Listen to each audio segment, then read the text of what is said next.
सभी साथियों को मैं नमस्कार। स्वागत है आप सभी का आज 27 अक्टूबर के जन सत्ता विश्लेषण में। आइए शुरू करते हैं आज का विश्लेषण। प्रथम पृष्ठ पे हमारे सामने जो खबरें हैं वो फिर से पहली खबर हमारी महुआ मोहित्रा जी को लेकर जो एथिक्स कमेटी का गठन किया गया है तो उस पर कमेंट्री है। ठीक है, निशिकांत दुबे जी की। बाकी एक दुखद खबर जो हमें उनको जानने को मिली है कतर से, हमारे 8-9 सैनिकों को वहाँ पे मृत्यु दंड की सज़ा सुनाई गई है और उन पे आरोप जो कि लगाए गए हैं जो कि इनफॉर्मल सोर्सेज से बाहर आए हैं। ठीक है, वो हैं स्पाइंग के, एस्पियोनाज के, मतलब जासूसी के। ये आरोप लगाए गए हैं कि कतर की में चल रहे सबमरीन प्रोजेक्ट्स की डिटेल्स इज़राइल को देने का प्रयास करा गया है इन 9 सैनिकों द्वारा, जो कि एक डिफेंस कंपनी में काम कर रहे थे। और ये डिफेंस कंपनी में जो काम कर रहे थे ये सिर्फ इनका कवर था, ये स्पाइंग कर रहे थे। कतर की सबमरीन मिशंस जो चल रहे हैं इसका डेटा, इसकी मैप्स प्लान्स इज़राइल को दे रहे थे। इसमें इंडिया का एंगल भी आया है, बट ये अभी ना पूरी तरह इनफॉर्मल है।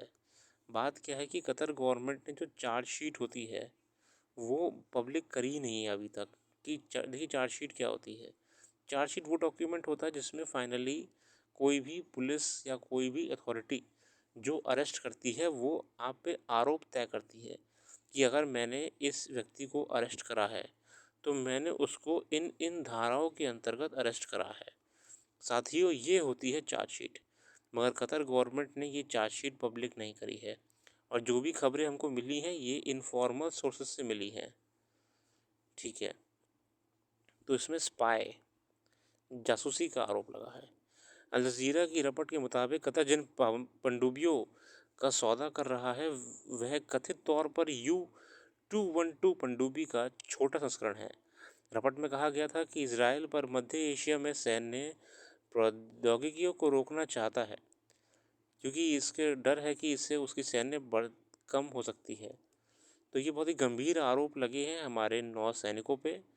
अब हालांकि वकील ने, जो कि बहुत समय के बाद उनको प्रोवाइड कराया गया था, उन्होंने वहाँ के जो कतर के अमीर हैं, मतलब जो वहाँ पे इनके लीडर हैं, किंग हैं, इनसे मर्सी पटिशन फाइल करी है कि माफ़ी दे दीजिए। तो देखते हैं क्या रहता है। ये खबर अगली हमारे सामने आ रही है दिल्ली में चल रहे वायु प्रदूषण को लेके। और ख़राब होगी दिल्ली की हवा, राजधानी की ओर बड़ा पराली का धुआं। दिल्ली की वायु गुणवत्ता लगातार चौथे दिन गुरुवार को खराब रही। फिलहाल किसी सुधार की संभावना भी नहीं है। इंडिया वायु गुणवत्ता सेवा सफ़र, देखिए सफ़र वो प्लेटफॉर्म है मेरे साथियों। सफ़र वो प्लेटफॉर्म है जो एयर क्वालिटी मॉनिटरिंग में हेल्प करता है। ठीक है, सफ़र प्लेटफॉर्म है, एयर क्वालिटी इंडेक्स है। हम इसके माध्यम से पता लगा पाते हैं कि वायु की गुणवत्ता क्या है। AQI, air quality index. ठीक है, और ख़ासकर देखिए वो वायु को सबसे ज़्यादा समस्या आपकी जो होती है ना प्रदूषण की, वो विंटर में होती है क्योंकि उस समय कोहरा भी बनता है, स्मॉग भी बनता है। तो जितनी भी प्रदूषित वायु होती है वो नीचे ही रह जाती है, ऊपर उड़ने की जगह। सरकार ने प्रदूषण की कमी लाने के लिए शुरू किया लाल बत्ती पर गाड़ी बंद अभियान। दिल्ली सरकार के अभियान पर भाजपा हमलावर कहा कि ये केवल पैसे की बर्बादी है। मतलब पॉलिटिकल कमेंट्रीज हम उसमें नहीं जाएंगे, हम सीधे आते हैं हमारे आगे खबर पे। हर व्यक्ति को अपनी पसंद की शादी करने का हक है, संवैधानिक अधिकार है, जो कि सच भी है। जहां गाड़ियां अधिक उन क्षेत्रों में बढ़ रहा प्रदूषण, दिल्ली में प्रदूषण को लेकर बात कही गई है। फिर से हम आते हैं आर्टिकल से वापस अपने। खतरे की चेतावनी और भुखमरी के समाज शास्त्र, ये आर्टिकल आपका हंगर को लेके है, भुखमरी को लेके है। और यहाँ पे हम देखते हैं विलंबित नियुक्तियाँ। चलिए इस पे हम आते हैं पहले। सरकारी नौकरियों के लिए चयन प्रक्रिया ये भी जटिल और कई बार बेवजह लंबी होती है। उसके बाद भी नियुक्ति पत्र मिलने प्रशिक्षण और तैनाती में लंबे समय लग जाता है, जिस पर अगर किसी अभ्यर्थी का चयन हो जाने और वरीयता क्रम हासिल करने के बाद कहा जाए कि उसके पास संबंधित पद की अर्हता ना होने की वजह से उसे नियुक्ति रद्द की जाती है, तो उस पर क्या गुजरेगी समझा जा सकता है। स्वाभाविक है ही उस व्यक्ति ने केंद्रीय प्रशासनिक न्यायाधिकरण में गुहार लगाई। मतलब एक हुआ था इंसिडेंट ये वाला आपका, ठीक है। करीब 4 वर्ष सुनवाई के बाद न्यायाधिकरण ने अभ्यर्थी के पक्ष में फैसला सुनाया। उसके बाद डाक विभाग ने इलाहाबाद उच्च न्यायालय में उस फैसले को चुनौती दी। करीब 17 वर्ष की सुनवाई के बाद वहां से भी अभ्यर्थी के पक्ष में फैसला आ गया। तब डाक विभाग ने पुनर्विचार याचिका दायर कर दी। मतलब ये देखिए आपकी बड़ी समस्या वाली बात है ना।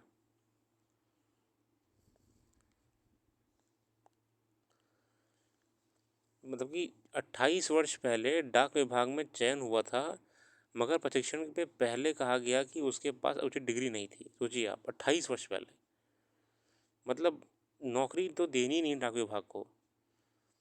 डाक विभाग सुप्रीम कोर्ट तक पहुंच गया, वैसा उच्च न्यायालय तक, इलाहाबाद हाईकोर्ट तक पहुंच गया। 4 वर्ष बाद वह याचिका भी खारिज हो गई। डाक विभाग की याचिका जो पुनर्विचार याचिका खारिज हो गई थी। तो डाक विभाग ने सर्वोच्च न्यायालय में अपील की, मगर अब उसने भी साफ कर दिया है कि अभ्यर्थी को नियुक्ति मिलनी चाहिए। किसी भी पद के लिए आवेदन मांगाए जाते हैं तो उसके लिए योग्यता और अनुभव आदि से संबंधित नियम और शर्तों का स्पष्ट उल्लेख होता है। आमतौर पर जो अभ्यर्थी इन शर्तों को पूरा करते हैं ये वही आवेदन भेजते हैं। इसके बावजूद उन आवेदनों की छँटाई के लिए समिति बनाई जाती है जो बारीकी से अनिवार्य शर्तों की जांच करती है। फिर उन्हीं अभ्यर्थियों की प्रतियोगी परीक्षा के लिए बुलाया जाता है। मेरे साथियों, वैसे ही वैकेंसीज इतनी कम आती हैं, उसके बाद भी अगर कोई विभाग ऐसे पीछे पड़ जाए एक अभ्यर्थी के कि उसे नौकरी देनी ही नहीं है, और जब बार बार कोर्ट में जाके भी हार रहा हो, तो इससे बहुत ही नेगेटिव इमेज बनती है। चलिए भुखमरी पे आते हैं। क्या लिखा है इस लेख में। मनुष्य को जीने के लिए रोटी, कपड़ा और मकान की ज़रूरत होती है, जिसमें से पहली और सबसे महत्वपूर्ण आवश्यकता रोटी यानी भोजन है। स्वस्थ और खुशहाल जीवन के लिए पौष्टिक भोजन की आवश्यकता होती है। सब जानते हैं कि किसी भी राज्य का दायित्व अपने नागरिकों की मूलभूत आवश्यकताओं को पूरा करना और आवश्यक संसाधन उपलब्ध करवाना होता है, ताकि वह एक सभ्य जीवन जी सकें।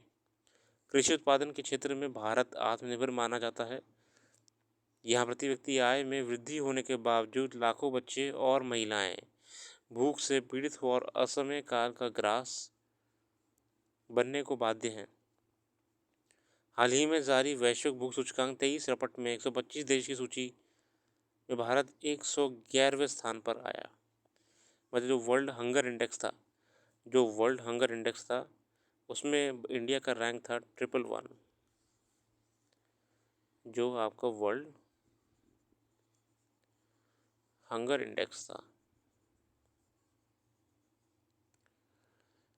देखिए आप, हालांकि भारतीय जो आपकी एजेंसीज थे उन्होंने इसको बिल्कुल बिल्कुल चुनौती दी थी कि जिस जिस डेटा पे बातें कर रहे हैं वो गलत डेटा है। यह बात और है कि पहले के वर्षों की तरह इस बार भी भूख सूचकांक रपट को केंद्र सरकार ने स्वीकार नहीं किया। उसका तर्क है कि जिन 4 मापदंडों जैसे कुपोषण, बाल मृत्यु दर, बाल कुपोषण, चाइल्ड वेस्टिंग यानी बच्चे का अपनी उम्र के हिसाब से बहुत दुबला या कमज़ोर होना पर भुखमरी का आकलन किया जाता है, वह दोषपूर्ण है। 5 साल से कम उम्र के ऐसे बच्चे जिनका वजन उनके कद के हिसाब से कम होता है, ये दर्शाता है कि उन बच्चों को पर्याप्त पोषण नहीं मिला, इस वजह से वह कमज़ोर हो गए। चाइल्ड स्टंटिंग यानी ऐसे बच्चे जिनका कद उनकी उम्र के लिहाज से कम है।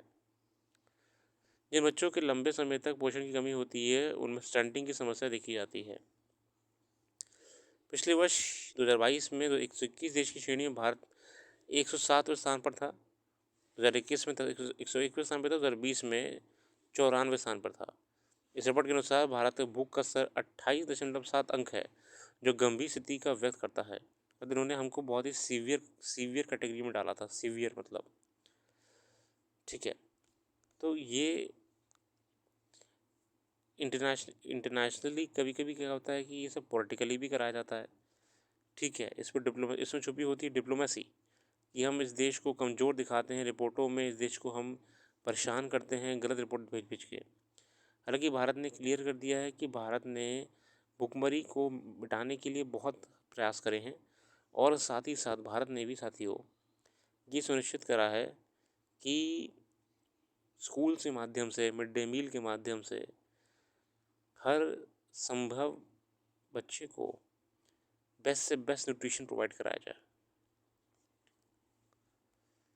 एक विरोधाभास ये भी है कि एक तरफ भोजन की कमी के कारण लोग मरने के मजबूर हैं, उन्हें अधिकांश समय एक बार का भोजन भी नसीब नहीं होता। तो दूसरी तरफ दिखावे की संस्कृति के कारण सैकड़ों टन भोजन शाही तरीके से आयोजित आधुनिक विवाह समारोह से जूठन के रूप में फेंक कर बर्बाद किया जाता है। हम ये जानते हैं कि कैसे आजकल शादियां जब शुरू भी होने वाली हैं तो लोग कितना खाना प्लेट में लेके फेंक देते हैं, जो कि गलत है। उतना ही खाइए जितना ज़रूरत हो, क्योंकि लोग भूखा सो रहे हैं। उड़ान योजना के 6 साल पूरे, 130 लाख यात्रियों ने की यात्रा। ये बेसिकली उड़ान स्कीम क्या होती है कि रीजनल कनेक्टिविटी की स्कीम है। एविएशन मिनिस्ट्री इसको देखती है। ये सरकार जो उड़ान स्कीम के अंतर्गत क्या करती है ना, ये फ़्लाइट्स में सब्सिडाइज रूप में सीटें प्रोवाइड कराती है। मतलब अगर कोई टिकट मतलब महंगा है और उस महंगे टिकट होने के कारण वो फ़्लाइट खाली जा रही है, तो गवर्नमेंट इस योजना के अंतर्गत क्या कर रही है कि ये लॉजिक लगा रही है कि अगर किसी रूट पे ढेर सारे यात्री हैं और वो जाने के लिए तैयार हैं मगर उनके टिकट बहुत महंगे पड़ रहे हैं, तो गवर्नमेंट सब्सिडाइज रेट में उन टिकट को कम कर देगी ताकि वो सीटें उस रूट पे कम में बिके और वो प्लेन जो खाली जा रहा था वो भर के जाए। ठीक है।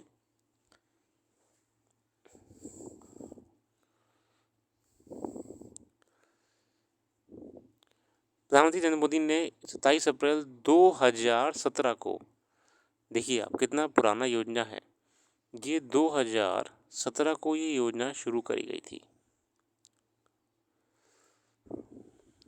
शिमला को दिल्ली से जोड़ने वाली पहली उड़ान योजना का उद्घाटन किया था। इसके बाद इसके अन्य संस्करण की शुरुआत की गई। इस अवसर पर केंद्रीय नागरिक उड्डयन मंत्री ज्योतिरादित्य सिंधिया ने कहा कि उड़ान के 6 वर्ष पूरे होने विमान क्षेत्र के लिए एक अविश्वसनीय महत्वपूर्ण उपलब्धि है। बहुत ही गर्व की बात है, देश में ऐसी योजना सफल हो रही हैं। बाकी अंतर्राष्ट्रीय खबरें हैं जैसे कि हाल ही में आपके फिर से हमारे जयशंकर साहब ने कहा कि सभी देशों को अपनी संप्रभुता को रिस्पेक्ट करनी चाहिए, सोवरेनिटी को। ये असल में अभी आजकल गए हुए हैं एससीओ की मीटिंग में, ठीक है, तो उसमें उन्होंने ये बात कही थी। और ये कहाँ गए हुए हैं, ये इस समय किर्गिस्तान में गए हुए हैं, बिश्केक में। ये आपका बिश्केक में है,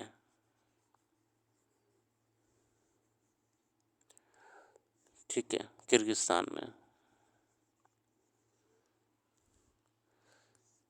तो ये बहुत ही गर्व की बात है कि हमारे देश के लीडर्स बहुत ही अपने इंटरनेशनल फोरम्स पे दबदबा बनाए हुए हैं और ये एहसास भी करा रहे हैं कि भारत एक मजबूत देश है और डिप्लोमेसी में अगर कोई भी संप्रभुता पे अपनी किसी भी प्रकार की गलत नज़र रखेगा उसका हम कड़ा विरोध करेंगे।